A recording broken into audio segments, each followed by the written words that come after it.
Hello student, स्वागत है आपका अपने यूट्यूब चैनल में। आज हम पढ़ेंगे BHDLA 136 हिंदी भाषा लेखन कौशल। इस वीडियो में हम BHDLA 136 के पूरे बुक को कवर करने वाले हैं। मतलब इस वीडियो को आप देख लीजिएगा तो आपको ये BHDLA 136 के पूरे बुक कवर हो जाएंगे। इस वीडियो में जितने भी important topic, important question BHDLA 136 का है, सभी हम इसमें कवर करने वाले हैं। इस वीडियो में हम दो भाग में BHDLA 136 को पढ़ेंगे। पहले तो इसमें जितने भी इम्पोर्टेंट टॉपिक हैं वो पढ़ेंगे, और दूसरा जो इम्पोर्टेंट क्वेश्चन उससे बन सकते हैं वो भी आपको हम बताएंगे। अधिक जानकारी के लिए आप इस वीडियो के डिस्क्रिप्शन में हमारे व्हाट्सएप ग्रुप हैं, आप उससे हमारे साथ जुड़ सकते हैं, जिससे आपको इग्नू से संबंधित सभी जानकारी मिल जाएगी एवं जो भी इग्नू का क्लास होता है वो वहाँ पे कराया जाता है। चलिए बिना समय खर्च किए वीडियो स्टार्ट करते हैं। पहले आप व्हाट्सएप ग्रुप में जुड़ जाइए, वीडियो को पॉज करके व्हाट्सएप ग्रुप में जुड़ जाइए, फिर आगे चलिए बिना समय खर्च किए वीडियो स्टार्ट करते हैं।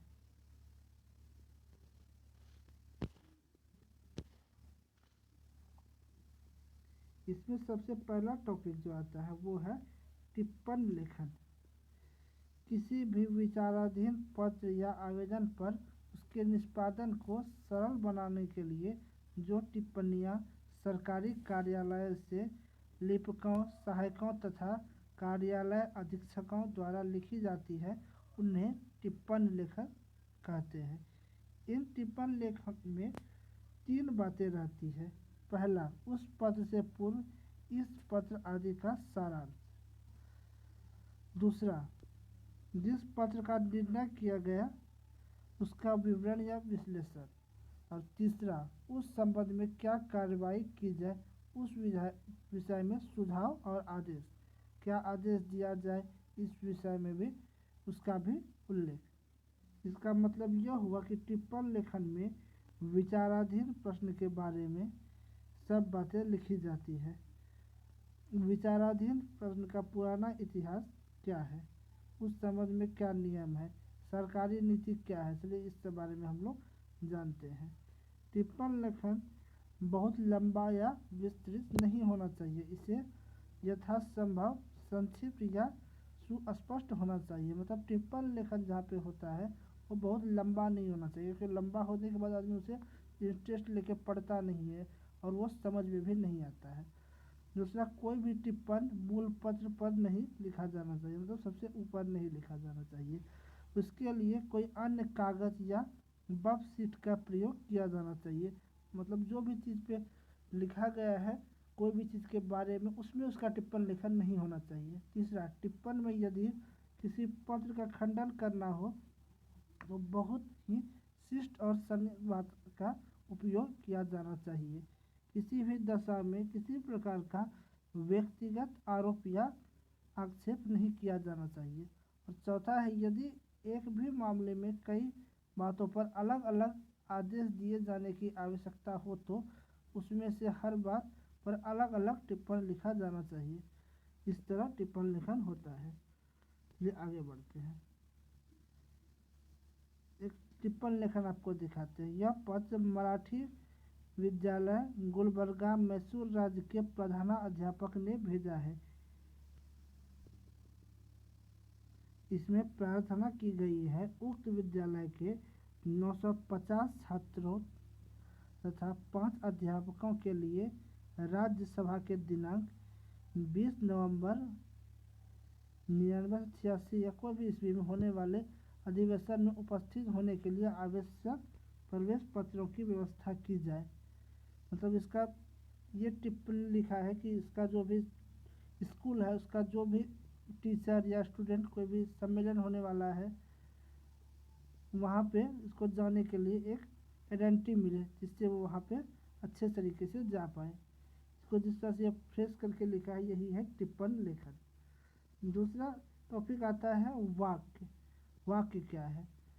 भाषा हमारे भावों, विचारों की अभिव्यक्ति का माध्यम है। भाषा की रचना वर्णों, शब्दों और वाक्यों से होती है। दूसरे शब्दों में वर्ण से शब्द, शब्द से वाक्य और वाक्य से भाषा बनता है। इस प्रकार वाक्य शब्दों के समूह है, लेकिन सभी प्रकार के शब्दों का एक स्थान पर रखकर वाक्य नहीं बना सकते। वह व्यवस्थित रूप जिसमें एक पूर्ण अर्थ की प्रतीति होती है उसे ही वाक्य कहते हैं।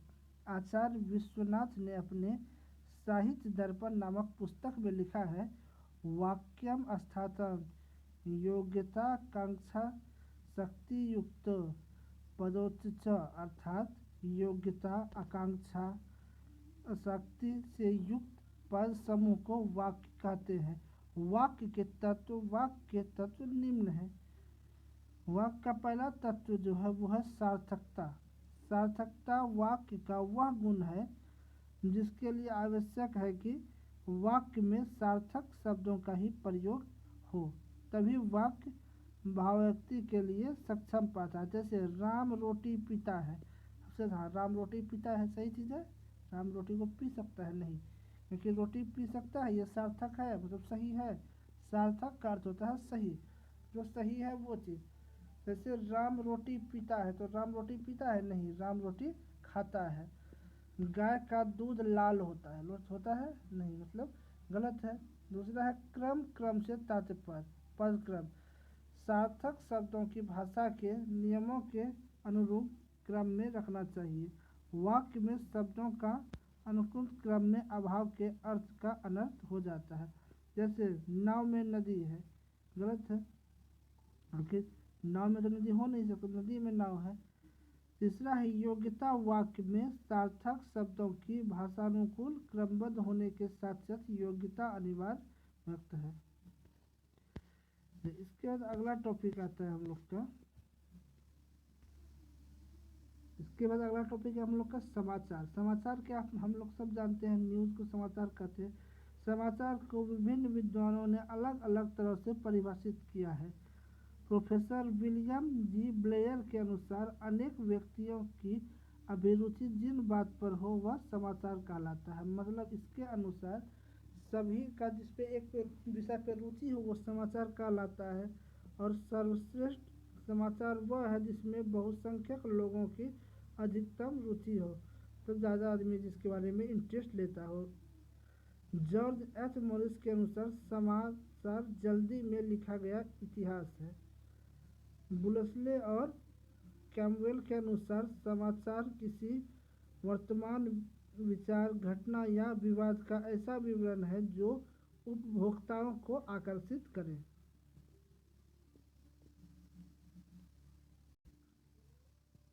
जिसके बाद एक इम्पोर्टेंट टॉपिक फिर आता है शब्द निर्माण। शब्द निर्माण क्या है? शब्द निर्माण के प्रमुख युक्तियाँ, भाषा में ऐसी युक्तियाँ होती है जो शब्द ना होकर भी शब्द के निर्माण में अति महत्वपूर्ण भूमिका निभाती है। ऐसे 3 युक्तियाँ हैं जो प्रमुख है, मतलब विशेष है। पहला उपसर्ग, दूसरा प्रत्यय तथा परसर्ग, चौथा संधि समास। देखते हैं क्या है, 4 है लेकिन इम्पोर्टेंट। उपसर्ग, प्रत्यय या परसर्ग, प्रत्यय को परसर्ग भी कहते हैं। तीसरा है संधि या समास। पहले हम लोग बोलते हैं उपसर्ग क्या है। उपसर्ग ये शब्द नहीं, शब्दांश है जो किसी शब्द के पूर्व में जुड़कर अर्थ परिवर्तन कर देता है। जैसे आकार में हम लोग नील लगा देते निराकार, विश्वास से पहले अंध लगा देते अंधविश्वास, तो इसका मतलब ही बदल देता है।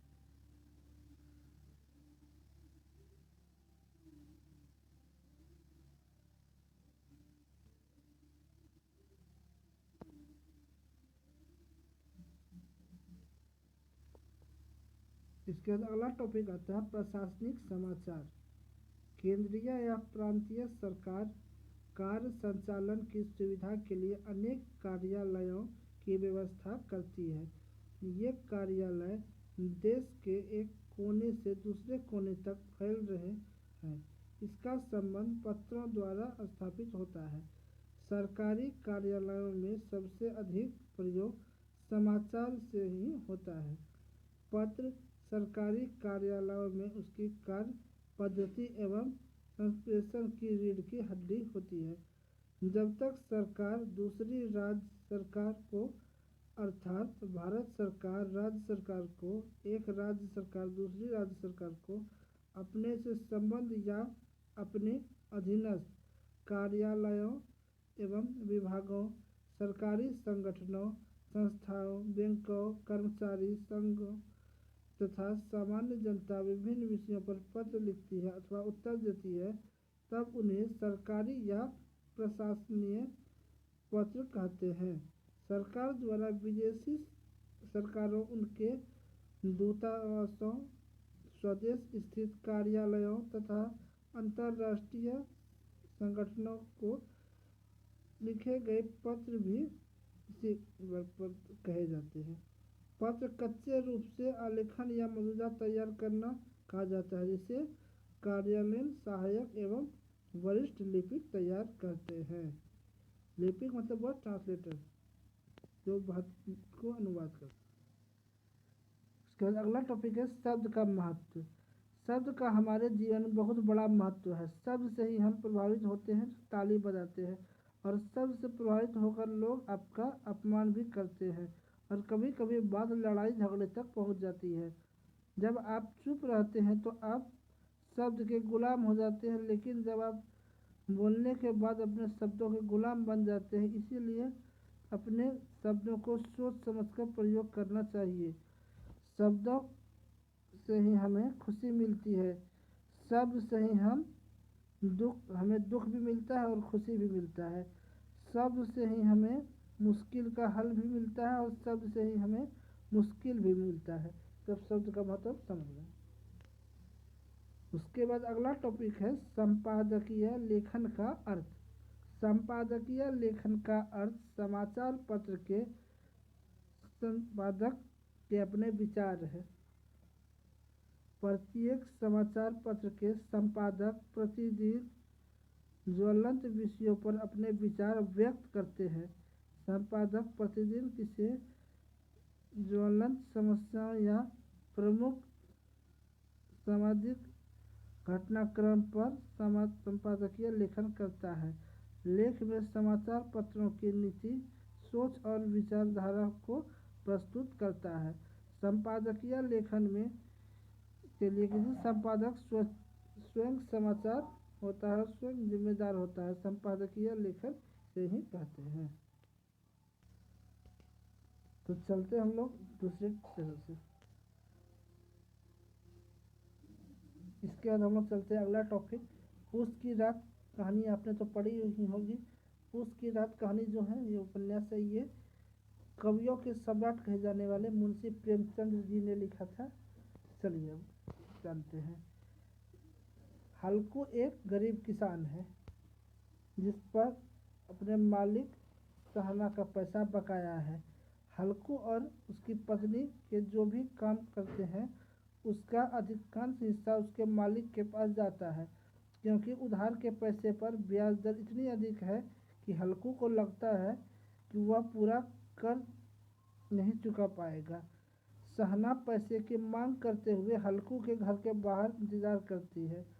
हल्कू किसी तरह एक कंबल खरीदने के लिए 3 रुपये में कामयाब रहा। मतलब उसे मजदूरी 3 रुपया हुआ, बहुत ठंड का मौसम था, वो सोचा कि हम कंबल खरीद लेंगे, क्योंकि उसी रात में अपने खेत में देखभाल करने के लिए एक भारी कंबल की ज़रूरत होती है। मुन्नी उसकी पत्नी का नाम है। उसे बचाए हुए पैसे को मालिक के देने के लिए अनिश्चित है, तो नहीं जानता, लेकिन हल्कू जोर देकर कहता है कि ठंडी रातें मालिक के प्रताड़ना से बेहतर है। मतलब हल्कू कहता है कि अगर हम मालिक को रुपया नहीं देंगे, वो इतना सारा बात कहेंगे, उससे अच्छा तो ठंड की रात है। वो मौसम रहता है दिसंबर का, दिसंबर को हम लोग ठंड सोच लीजिए, उसको हम लोग पूस कहते हैं, इसलिए इस कहानी का नाम है पूस की रात। तो अंत में हल्कू जो है वो कंबल दे देता है। कंबल का रुपया, कंबल खरीदता नहीं है, उसके पास 3 रुपया और 3 रुपये में कंबल मिलता है, लेकिन उसका जो भी मालिक है वो 3 रुपया कर्ज लिया होता है पहले से, तो वो लेने के लिए आ जाता है। उसकी पत्नी कहती है नहीं, रुपया नहीं देना है, उसका कंबल खरीदना है, क्योंकि रात को हल्कू को वहाँ सोना होगा। लेकिन हल्कू कहता है नहीं, मैं वहाँ ठंडी रात काट लूँगा, रात में ठंड लगने से ज़्यादा इसकी प्रताड़ना है, मतलब इतना बात कहेगा उससे ज़्यादा खतरनाक है, जिसका बात ही नहीं सुनेंगे उसको रुपया दे देते हैं। और रुपया दे दिया और रात को जाके सोया। इतना ठंड था कि अंत में उसको नींद आ गया और वो सो जाता है और सुबह उसका सभी खेत जानवर आके खा जाता है। अंत में हल्कू और उसकी पत्नी निर्णय लेती है कि आज के बाद हम लोग खेती नहीं करेंगे, मजदूरी करेंगे। चलो दूसरा टॉपिक आता है हम लोग का, गोस्वामी तुलसीदास हिंदी साहित्य के आकाश के परम नक्षत्र भक्ति काल की सगुन धारा के राम भक्ति भाषा के प्रतिनिधि कवि हैं। तुलसीदास एक साथ कवि, भक्त तथा समाज सुधारक तीनों रूप में मान्य है। तुलसीदास का जीवन वृत्त के संबंध में विद्वानों के पर्याप्त मतभेद है। कुछ विद्वानों के अनुसार तुलसीदास जी का जन्म संवत 1589 ईस्वी को उत्तर प्रदेश के वर्तमान बांदा जिले के राजापुर नामक गांव में हुआ था। जो कुछ विद्वान मानते हैं कि तुलसीदास का जन्म एटा जिले में स्थित सोरो है। मैं पुनि निज गुरु सुनी कथा हो सुकुल खेत, इस पंक्ति के आधार पर सोरो का जन्म स्थान माना जाता है। यह ब्राह्मण कुल के से उत्पन्न हुए थे। इसका बचपन में नाम राम बोला था। उसके पिता का नाम आत्माराम दुबे और माता का नाम हुलसी था। रहीम की यह उक्ति तुलसीदास के बारे में अत्यधिक प्रसिद्ध है। सुरती नृत नगति सबके मन ओस होए गोद किए, हुलसी फिरे तुलसी सो सुत होए अवतुल मूल नक्षत्र में। जन्म लेने के कारण उसके माता पिता ने उन्हें त्याग दिया। उसका पालन पोषण मुनिया नामक एक दासी ने किया। उसके काव्य ग्रंथ कवितावली में उन्होंने इस अवस्था के बारे में लिखा है। नेक्स्ट टॉपिक है मोहन राकेश की एकांकी। एकांकी का प्राण है उसके सहज स्वाभाविक संवादों की योजना। इस एकांकी में मोहन राकेश ने अपनी आजमाई हुई संगमशाली रंगमंचीय युक्तों को छोड़कर अपने संवाद कौशल का सर्वोत्कृष्ट प्रकट किया है। नाटक या एकांकी के संवाद अत्यंत चुस्त दुरुस्त और छोटे होने चाहिए, लेकिन पात्रों की मनोदशा की अच्छी तरह व्यक्त हो सके। इसके साथ ही रंगशाला थिएटर में उपस्थित दर्शकों पर भी उसका प्रभाव पड़ना चाहिए। वे न समझे कि नाटक देख रहे हैं। जीवन में साक्षात उपस्थित वास्तविक क्रियाकलाप की सच्ची अनुभूति दर्शक महसूस कर सके।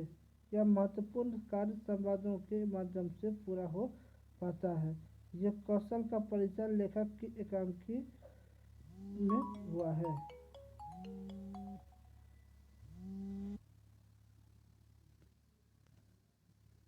इसके बाद अगला है पथ के साथी। ये महादेवी वर्मा द्वारा लिखे गए स्मरण का संग्रह है। इसमें उन्होंने अपने समकालीन रचनाकारों का चित्रण किया है। जिस सम्मान और आत्मीयतापूर्ण ढंग से उन्होंने इन रचनाकारों के जीवन दर्शन और स्वभावगत महानता को स्थापित किया, वह अपने आप में बड़ी उपलब्धि है। पथ के साथ ही में संस्मरण भी है और महादेवी वर्मा द्वारा पढ़े गए कवियों का जीवन पृष्ठ भी है। उन्होंने एक और साहित्यकारों की निकटता आत्मीयता पर प्रभाव कार्यात्मक उल्लेख किया है और दूसरी और उनके समग्र जीवन दर्शन को परखने का प्रयत्न किया है। उसमें जो कवि के बारे में उन्होंने बताया है वो है रविन्द्रनाथ ठाकुर, मैथिली शरण गुप्त, जयशंकर प्रसाद, सूर्यकांत त्रिपाठी निराला कहा जाता है, सुमित्रा नंदन पंत तथा सियाराम गुप्त के उत्कृष्ट शब्द चित्र है।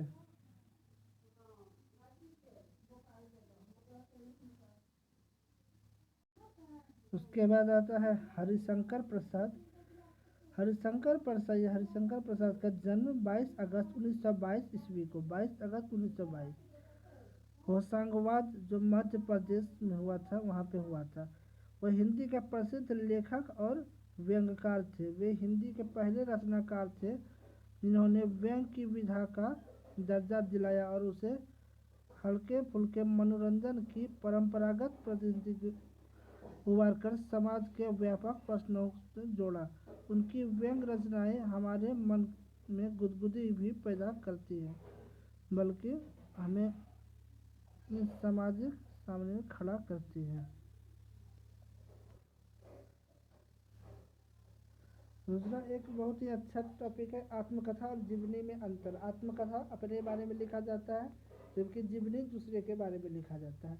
आत्मकथा कोई भी व्यक्ति अपने बारे में पूरे जीवन में या जितने दिन के बारे में उसको लिखना है उतने दिन के बारे में लिख सकता है। जीवनी कोई भी महान या महत्वपूर्ण इंसान के बारे में लिखा जा सकता है। मतलब जीवनी हम उसके बारे में लिख सकते हैं जो एक प्रख्यात विख्यात व्यक्ति है। जैसे हम लिख सकते हैं महात्मा गांधी के बारे में। हम कोई भी आदमी, जैसे हम मेरे समाज में कोई है उसे कोई नहीं जानता, उसके बारे में हम जीवनी नहीं लिख सकते हैं। दूसरा टॉपिक है ओम प्रकाश वाल्मीकि हिंदी में दलित आंदोलन से जुड़े महत्वपूर्ण रचनाकार थे। उन्होंने साहित्य में सहज आक्रोश और प्रतिक्रिया से पूरे समता, न्याय और मानवीयता पर टिकी एक पूर्णतर सामाजिक चेतना और संस्कृति बोध की आहत है।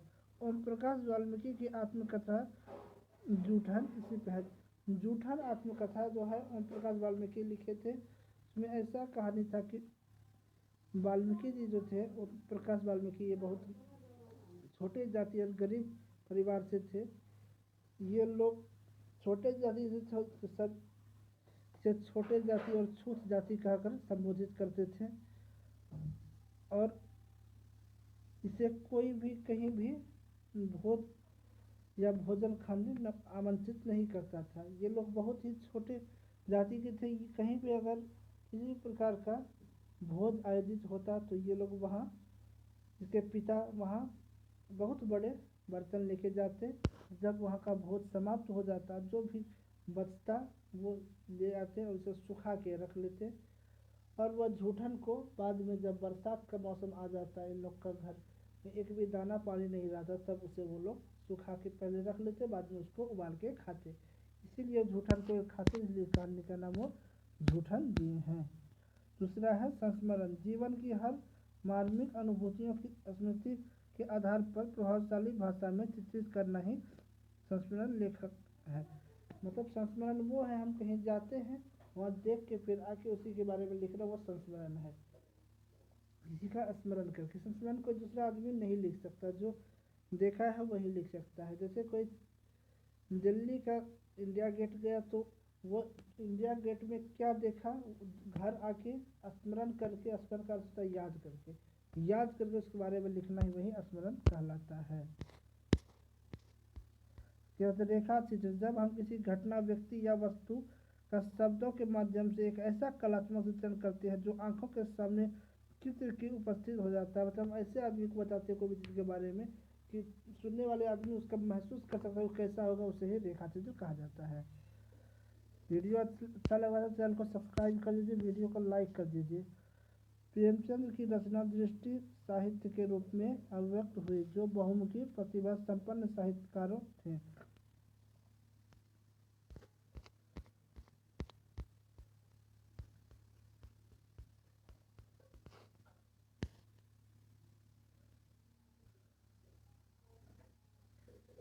प्रेमचंद की रचना दृष्टि विभिन्न साहित्य रूपों में अभिव्यक्ति हुई। वह बहुमुखी प्रतिभा संपन्न साहित्यकार थे।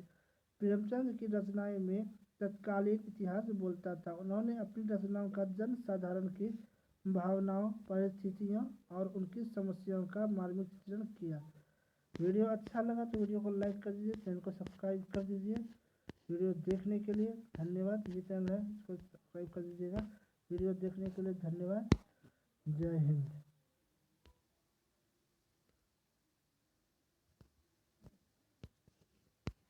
जय हिंद।